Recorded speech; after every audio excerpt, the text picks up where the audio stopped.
잠언필사 23일차가 되겠습니다. 드디어 1장부터 9장까지 맞추셨는데요. 이렇게 맞추시면서 여러분들이 잠언필사를 조금 제 시간에 하실 수 있으려면 샘덕교회를 카카오톡 채널을 추가하시면 좋습니다. 그래서 꼭 추가하셔서 그날그날 바로바로 따끈따끈한 말씀을 들으시면 더 좋을 것 같습니다. 사실 이제 유튜브 채널에 들어가시면 지난 말씀도 다 잘 정리되어 있으니까요.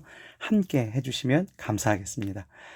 1장부터 9장까지 끝나셨는데 젊은이를 위한 잠언이었죠. 그 중에서도 솔로몬의 15 강화 순서대로 우리가 쭉 이렇게 봤습니다. 그러니까 선악에 대한 분별성, 왜 분별을 해야 되는지에 대해서 나왔죠. 그래서 지혜의 선제성이라든지 그리고 순복에 대한 이제 순복을 하면 우리가 받을 수 있는 축복, 그리고 그러지 못하면 받을 수 있는 재앙. 그래서 우리가 다른 이들에게 꼭 이 지혜를 이제 믿어야 된다. 마치 지혜가 의인화돼서 초청하듯이 그걸 우리가 보면서 우리도 다른 사람에게 그렇게 해야 되겠다. 이런 결심이 드셨으면 1장부터 9장까지 잘 해오셨습니다. 오늘은 이제 10장인데요. 다시 한번 저희가 잠언을 정리하면 1장부터 9장까지는 그리스도의 복음이라고 볼 수가 있고요. 10장부터 31장까지는 그러면 그 지혜가 있는 그리스도인의 삶은 어떠한가? 이것이 다시 말하면 구체적으로 적용되어 있는 게 그 뒷장 10장부터 31장입니다. 그래서 신본주의적 하나님 중심적인 생각을 내 실질적인 생활과 관련돼서 적용해 놓은 교훈이라고 볼 수가 있습니다. 그 중에서도 10장부터 22장 16절까지는 375개의 단편 경구라 그래요. 경구가 뭐냐면 이제 진리를 굉장히 간결하게 표시해 놓은 이제 문구를 경구라고 하죠. 그래서 그 솔로몬의 제1잠언이라고 볼 수 있습니다. 10장부터 22장 16절까지요. 그러니까 어떤 뭐 통일성이나 연속성은 없어요. 하지만 진리에 대해서 굉장히 간결하게 표시해 놓은 글이기 때문에 더 우리에게 어떻게 보면 와닿을 수 있는 말들이 많습니다. 그런 말씀 한번 보시죠. 10장 1절부터 오늘은 이제 필사책은 11절까지인데요. 주제상은 12절까지 오늘 보도록 하겠습니다.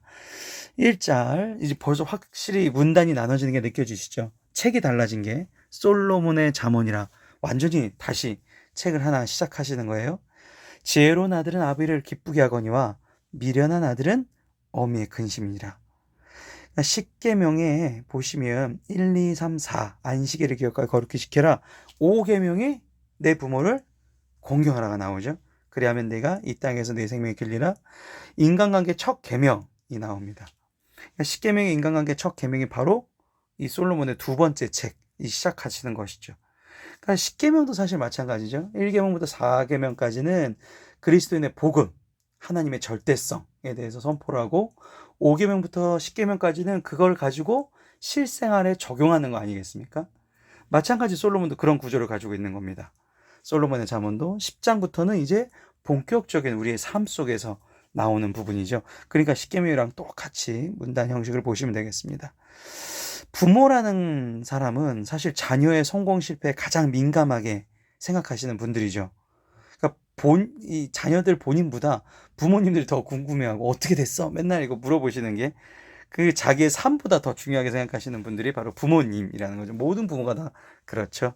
그래서 그 부모를 기쁘게 하기 위해서는 1절에 있는 문구가 있습니다. 그러니까 사실상 이게 이제 뭐 인간관계, 육적인 부모 얘기도 있겠지만 사실 우리 하나님 아버지에 대한 얘기겠죠. 그래서 자신의 행복과 번영을 위해서라도 지혜의 근원이신 이 세상의 모든 해결의 열쇠이신 하나님께 우리가 순복해야 된다. 이게 1장부터 9장까지를 지금 잠언 10장 1절에 요약을 해본 겁니다. 그렇게 보시면 되겠습니다. 2절 보시면 불의의 재물, 무익하고 공의의 죽음. 그러니까 인간의 삶에서 굉장히 중요한 것들이 있습니다. 그것이 바로 재물 그리고 시간이에요. 그렇죠? 시간에 대한 압박이 있기 때문에 우리가 죽음을 두려워합니다. 죽기 전에 뭘 꼭 해야 되는데 막 이런 생각하시죠? 재물. 그러니까 이 재물이라는 것은 돈도 포함이 되고요. 명예도 포함이 되고 건강도 포함이 되겠습니다. 인간 삶의 가장 큰 두 가지 문제죠. 항상 재물과 시간. 이 문제도 하나님께서 해결하실 수 있다고 우리 9장에서 배웠죠. 그죠? 창세 이전에 창조 전에 하나님께서 이미 시간을 만드신 분이기 때문에 모든 것보다 하나님의 지혜가 더 중요하다라는 것은 1장부터 9장까지 우리가 배웠습니다. 그걸 복습하는 의미로 이제 10장은 계속 앞에 1장부터 9장까지 얘기를 반복해주고 있는 거죠. 여기서 불의의 재물이라는 것은요, 하나님의 뜻에서 벗어난 재물은 무익하다는 거예요. 의미가 없다라는 거죠. 그러니까 예를 들어서 교회가 옛날부터 이제 교회들은 땅을 많이 사지 않았습니까? 그럼 땅을 많이 사면 그거에 대한 이제 뭐 언젠가는 개발이 되니까 땅을 오랫동안 교회는 가지고 있으니까 그거에 대해서 이제 협상을 한단 말이에요. 그런데 어떤 교회는 그거를 더 달라, 안 된다. 그러니까 어느 정도 정당한 권리는 주장할 수 있으나 좀 지나치게 믿지 않는 사람들이 눈살을 찌푸릴 정도로 싸우고 조합장과 막 머리끄댕이를 잡아서 큰 돈을 교회가 받았다. 그리고 그 돈으로 교회를 건축했어요. 예배를 드릴 때 하나님이 하셨습니다. 그럼 하나님 입장에서는 어떻게 보실까라는 거죠. 무익하다라는 거죠. 의미가 없다라는 겁니다. 여러 가지 뭐 교회가 성장하는 여러 가지가 있지만 부흥이라는 것은 교회에 다니는 사람들이 예수 그리스도를 닮아 있는 사람들이 얼마나 많은가 이 수치를 계산하시는 거거든요. 근데 그게 아니라 부모님이신 하나님을 닮은 모습이 아니라 그냥 자기의 뜻과 생각대로 교회가 커지는 것은 무익하다. 네, 나옵니다. 잠언 10장 3절에 보시면 여호와께서 의인의 영혼은 줄이되 이게 이제 갈급한 거죠. 그러니까 악한 욕망이 항상 인간의 본성 속에 있습니다. 근데 그것을 벗어나서 영혼의 갈급함도 채워주실 수 있는 분이 창조주 하나님이시다라는 것입니다. 4절 보시면 손이 나옵니다. 손. 그러니까 이게 이제 삶의 방식을 게으르게 하는, 그러니까 약간 삶을 해이하고 태만, 이런 놀리는 자들은 가난하게 되고 삶의 방식을 부지런하게 하는 사람들은 부하게 된다. 이게 계속 똑같은 이제 문구들이 계속 나오실 겁니다. 10장 5절에 보시면 여름에 거두는 자는 지혜로운 아들이나 추수 때 자는 자는 부끄러움을 끼치는 아들이라. 그러니까 하나님 입장에서 우리를 보실 때 이렇게 얘기하시는 거예요. 일할 기회가 있는데, 일할 시기가 있는데 나 좀 오늘 놀래. 이게 왜 그럴까요? 그러니까 종의 모습이 아니라 자기가 주체적으로 있으면 풀어집니다. 왜 우리가 집에 들어가면요, 공부하거나 일하기가 쉽지가 않거든요. 왜냐면 집은 내 울타리 안에 있는 내가 돈을 주고 산 나만의 공간이기 때문에 내 마음대로 가고 싶어요. 그래서 뭔가 해야 되는데 그냥 자버리고, 뭔가 일을 해야 되는데 그냥 좀 풀어지고, 뭐 집은 쉼의 공간이 될 수 있죠. 중요한 것은 하나님이 보시기에 적절한 시기에 일을 해야 된다. 그것이 중요한 것이죠. 그 제때에 효과적으로 일할 수 있는 지혜로움은 하나님의 음성, 즉 주님의 지혜를 내가 받아야 되기 때문에 그렇습니다. 의인의 머리는 복이 많아 악인의 입은 독. 이게 벌써 대구가 되죠. 복은 좋은 단어 다 있습니다. 여기 성공, 번영, 장수, 후손의 번성, 좋은 거 다 있습니다. 독은 해를 끼치고 폭력을 일으키고 덮어버리고 감추고, 이게 독입니다. 자, 의인의 머리와 악인의 입, 대구가 됐습니다. 의인을 기념할 때에는 칭찬하거니와 악인의 이름은 썩는다. 그러니까 기념이라는 것은 기억한다. 나를 기념하라가 뭐예요? 나를 기억하라. 칭찬. 악인의 이름은 썩는다. 썩는다는 것은 여기 이제 혐오라는 뜻이 가지고 있어요. 썩어버리니까 냄새도 나고 그것을 이제 무시해버리는 거죠. 잊어버리게 하는 거죠. 혐오가 나니까. 그래서 중요한 건 10장 7절에 보시면 이런 문구가 나와 있는 걸 보시면서 내가 의인의 삶을 살 것인지 악인의 삶을 살 것인지 다시 한번 내 마음을 결단하게 하시는 것이죠. 8절 역시 대구입니다. 마음이 지혜로운 자는 계명을 받거니와 입이 미련한 자. 그러니까 받는다라는 거는요, 말씀에 귀를 기울여 순종한다는 뜻입니다. 입이 미련한 자는 멸망한다는 것은 말씀을 듣지 않고 내 생각과 뜻에 의지하며 살아간다는 것입니다. 그런 사람들은 멸망한다는 거죠. 그래서 이게 지금 계속 대구의 방법을 가지고 있는데, 이걸 보면서 나는 지금 어떻게 살아가지? 점검하시는 것이죠. 잠언 10장 9절도 마찬가지, 바른 길, 완전함이라는 뜻을 가지고 있어요. 이건 순결하다는 뜻도 가지고 있고요.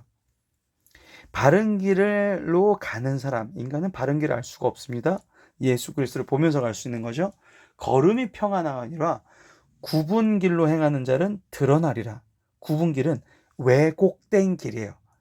악한 영혼이 하나님의 길을 가리운다 그랬죠. 가리운다 그랬습니다. 그러니까 예수 그리스도께서 십자가를 통해서 그 길을 밝히 보여주시기 위해서 이 땅에 오신 걸 믿으시기 바랍니다. 악인의 길, 즉 악인이 만들어 놓은 왜곡된 길로 가는 사람들은 결국에 모든 행위가 드러난다. 이거 잘 기억하세요. 모든 행위가 드러난다라는 거예요. 모든 행위가 드러난다는 것은 이 사람의 민낯이 보이는 거예요. 진짜 잘못한 일들이 다 드러나 버리는 겁니다. 이 말씀 잘 기억하시기 바랍니다. 10절 눈치채는 자. 이게 왜 이렇게 다른 사람들 몰래, 이거 예전에 잠언필사 할 때도 한번 눈짓이 나왔는데 악인의 공모죠. 막 이렇게 눈치하면서 막 저 사람 또 왔어 막 이러면서 찌끗하는 그런 사람에게는 근심, 즉 상처, 괴로움이 임하고 입이 미련한 자는 멸망한다.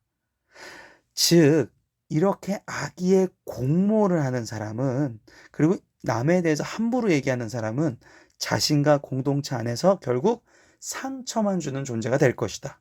마지막에 그렇게 드러난다는 것이죠. 10장 11절 의인의 입은 생명의 샘. 생명의 샘이 굉장히 중요합니다. 뭐 예레미야나 에베소서에도 자주 나온 생명의 샘은 뭐냐면 생명을 연장시켜 줄 수 있는 생명의 샘. 예레미야에도 너무 중요하죠. 악인의 입은 독을 머금었느니라. 그러니까 내가 의인의 입인지 악인의 입인지. 평소에 우리 부모님은 사람을 살리는 말을 하는지 사람을 죽이는 말을 하는지. 그러니까 사실 되게 간단합니다. 이 사람이 의인이냐 악인이냐, 하나님을 닮아있냐 안 닮아있냐, 그게 이제 직분으로 표시가 안 된다고 말씀드렸죠. 사람을 살리는 말을 평소에 하느냐, 사람을 죽이는 말을 하느냐. 그러니까 누군가를 고치려고 그래도 왜 나쁜 말로 해서 고치려는 분들이 있어요. 이렇게 해서 되겠어? 뭐 이거밖에 못해서 어떻게 해요? 막 이런 식으로. 같이 있고 싶지 않죠? 그죠? 그렇게 사람을 죽이는 말, 이런 사람들 참 힘듭니다. 12절 이게 이제 이어지는 거예요. 오늘 이제 필사에는 없지만 내일 건데 미리 한번 보시죠. 미움은 다툼을 일으켜도, 그러니까 미움은 다툼의 원인이 되는 것이고요. 사랑은 죄를 덮어준다. 자, 이게 중요합니다. 덮어준다. 아까 악인의 독할 때 덮다라는 뜻이 나왔고요. 여기 아까 우리 앞에 잠깐 가겠습니다. 앞으로 가시면 제가 꼭 기억하시라는 얘기가 9절에 있었죠. 모든 행위가 드러나게 된다는 거예요. 그러니까 내가 이 사람을 대해서 미워하는 순간 다툼이 시작이 되는데, 이 사람을 사랑하는 순간 어떻게 돼요? 이 사람이 악한 이 세력을 통해서 왜곡된 길로 갔음에도 불구하고 내가 이 사람을 사랑함으로써 어떻게 돼요? 이 죄가 덮어지게 되는 거예요. 그래서 사랑은 뭐가 있다? 사랑은 죄사함이 내재되어 있다. 예수님께서 우리를 어떻게 주셨어요? 사랑해 주셨다라는 겁니다. 오늘도 이 말씀을 통해서 예수님의 사랑을 깨닫고 그 사랑을 전하시는 저와 여러분 되시기를 바랍니다. 수고하셨습니다.